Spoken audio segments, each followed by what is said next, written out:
watching you a lot on our screen here. Uh-huh. Have you been enjoying playing? Yes, it went very well, and can't complain. I only managed 9 in a row, which normally you'd consider is very good, but compared to Raj's 11, it fades into insignificance. And you're obviously taken out there by Andy Kindler. How did that match go?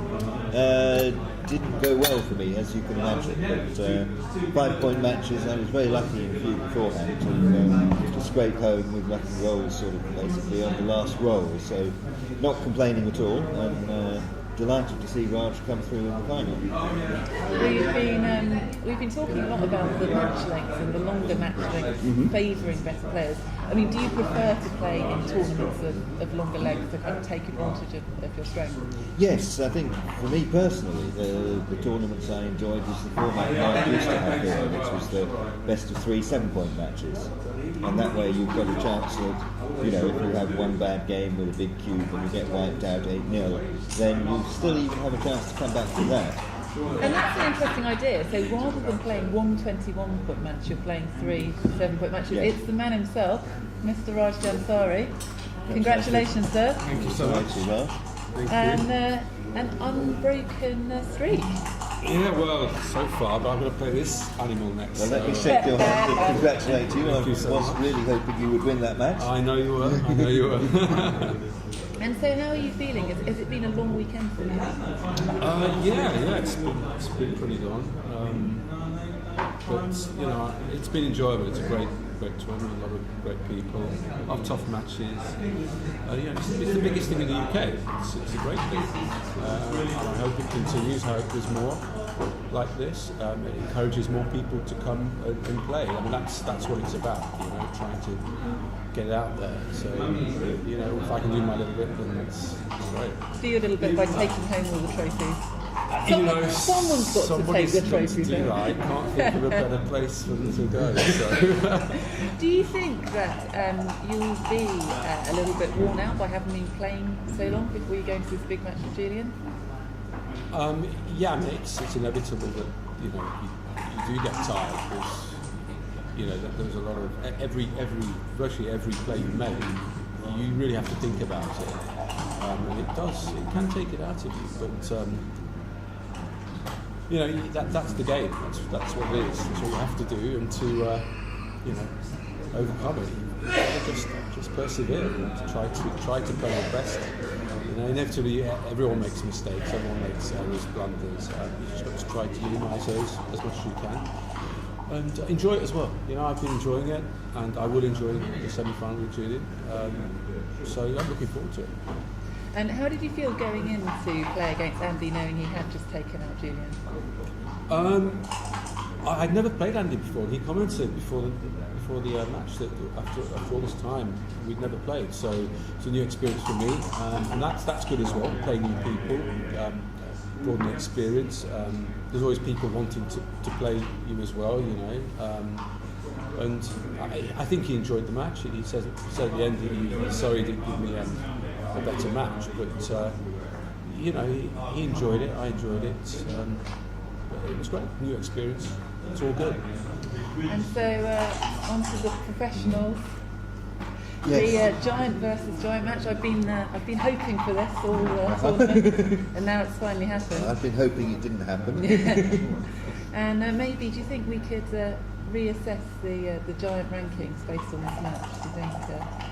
Well, Raj is very pleasant about these things. When I was ahead of him in the Giants rankings, I was really laying it on to him, and he said, well, the thing is, I said to him, the thing is, it's just a popularity contest.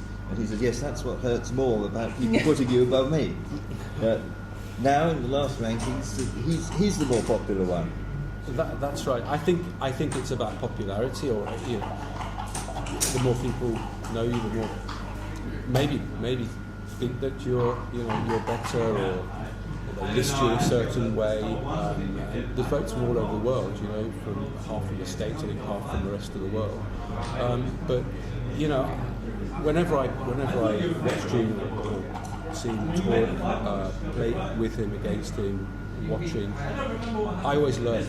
I'm always learning, and it's a pleasure to have that, because for me, I think Julien's a better player than I am, and I like playing him, and it's a great Well, experience. you like playing him because you usually win. It's not very good you say you think I'm a better player, but you seem to win I most of the matches always between tell us. him that and then set the board up quickly.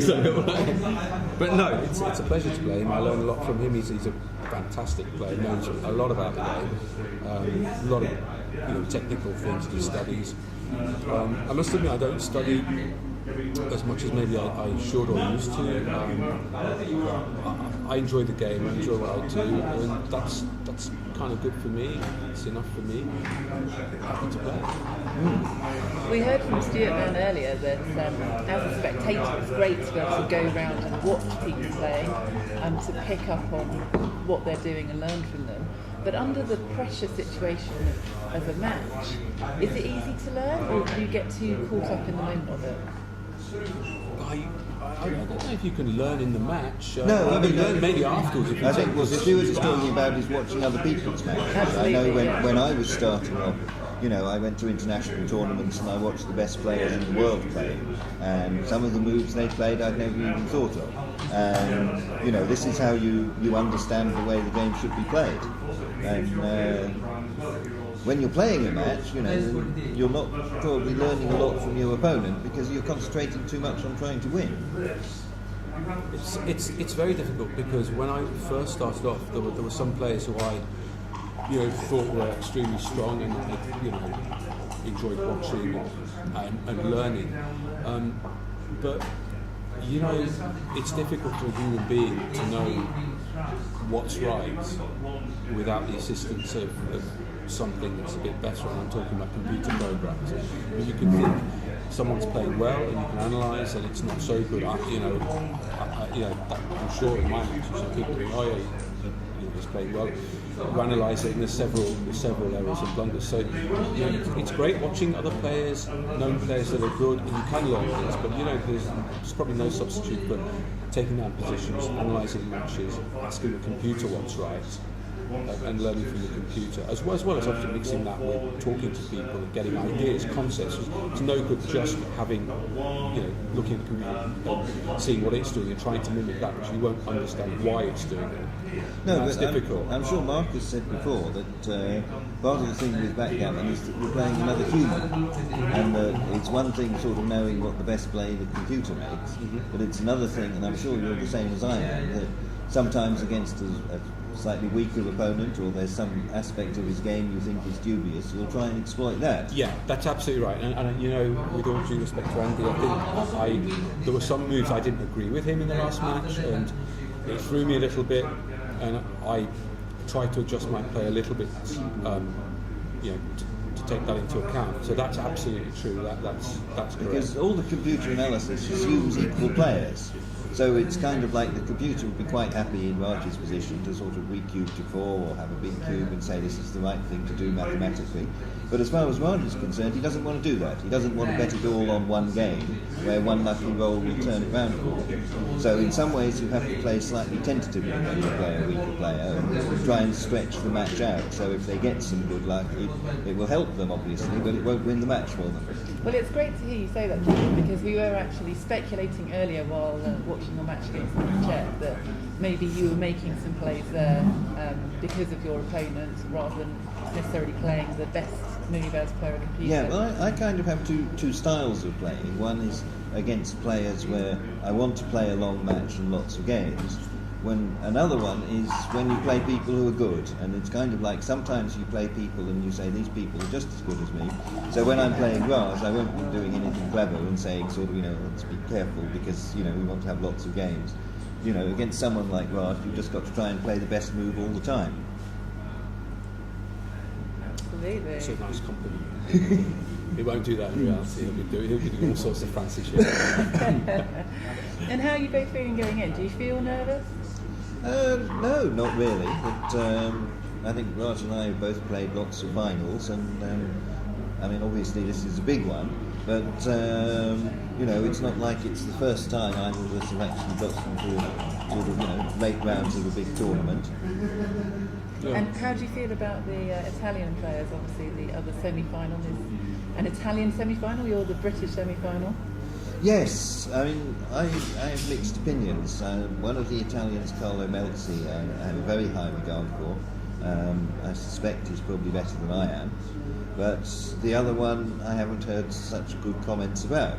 Whereas, of course, Fabio, the other Italian finalist, is last year's winner. Yes, and obviously they both got to the final last year, and they're both in the semi-final this year. So the only person they've lost to in London is one of each other. It feels like a long way to come, doesn't it, to lose to each other? Well, best of luck to both of you, and we're most of all hoping for a really good match.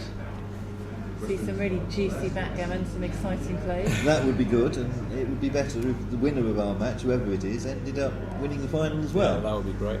Yeah, I second that. Right, well, good luck to you, sir. Good luck to you, sir. Thank you very much. Thank you.